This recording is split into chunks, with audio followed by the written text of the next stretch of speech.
Yeah. No, that's good. You got your soil structure, you got your pH, both Right. high and low. I want to talk about organic matter just a little bit. Yep. So organic matter, people think that this material laying on top of the ground is organic matter. It is not. It is organic material. Thank you. That one bugs me as much as it bugs you. Yes. Drives me And nuts. people will have a big cover crop out there, or they'll plant something in there. I hear it all, guys, hey, I've got a food plot. I don't want to put soybeans. I want to plant a fall plot of brassicas or clover there this winter. What do I do instead of just having that bare dirt all summer long? Well, you can plant a cover crop in there. Yep. A bunch of companies have a bunch of cool different cover crops out there you can put in to help soil life. Soil health, weed suppression, all of it. There's so many different things out there to add to your toolbox. There is. And so where's going with that? Organic matter. Just because you have a lot of plants out there, the majority of a plant is actually its root system below ground. Yep. What we see above ground, in most cases, is not the biggest part of the plant. And so we see all these these beautiful plants out there, and we think, man, we're really raising organic matter, when actually it's what's in the ground is what's doing so. Because you'll roller crimp, spray, whatever it might be, you give it a couple months, man, you come back, there's nothing there. Yep. It's gone. It's all gone. And, and so organic matter is something that is slow to accumulate. It's something that the more organic matter you can have in your soil, the better the soil functions. Take a prairie, for example, blue stem grass. Yeah, I just was looking at a picture on the way over here of a guy standing next to a cutout of a blue stem root system. My goodness, it was 6 foot tall. The blue stem up top wasn't very big, but you think about all the prairie fires, the burning we do, the natural ecosystem that's in that. Did it show the root system? Oh yeah, it was incredible. It's crazy. But you think everything up on top will get burned. It'll go through a prairie fire, it'll go through lightning, it'll get burned off. You won't have nothing left up top, but that root system is still there. And if you go out with a shovel and try to dig through that root system, it's hard to do. It's just such a dense root system. It's incredible. And that's something we don't see. Same thing goes for, cover crops. All that root system, you've got to get it developed to help develop your soil. Yeah. Roots.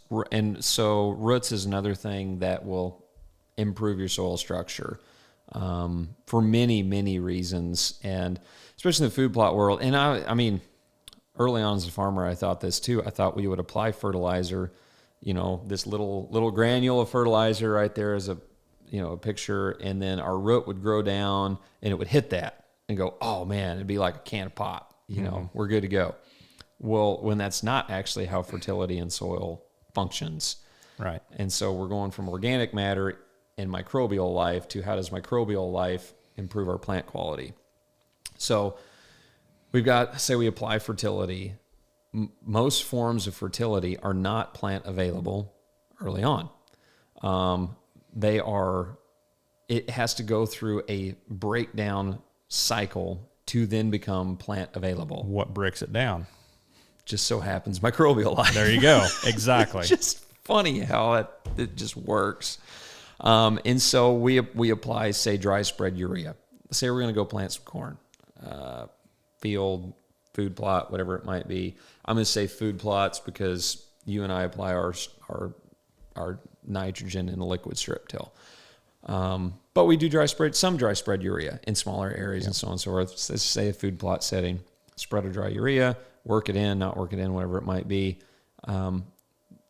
What has to happen for that plant to access the nitrogen, which is the urea, is the microbes have to come in. They have to convert that to plant available fertility.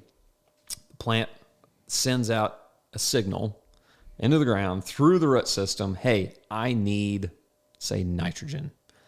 And so microbes, boom, back to the plant.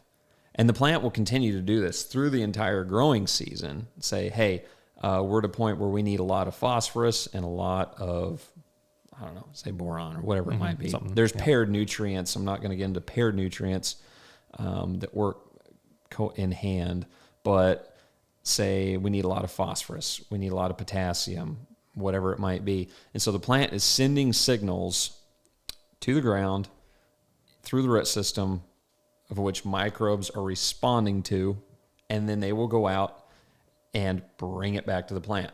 And it's this beautiful cycle where it's actually called a root exudate. Ben taught me that. So the root is sending out an exudate to the microbes with a like a code, say a gene sequence or a prescription. Prescription would be a better way to put that. It's going to write a prescription out. I need this.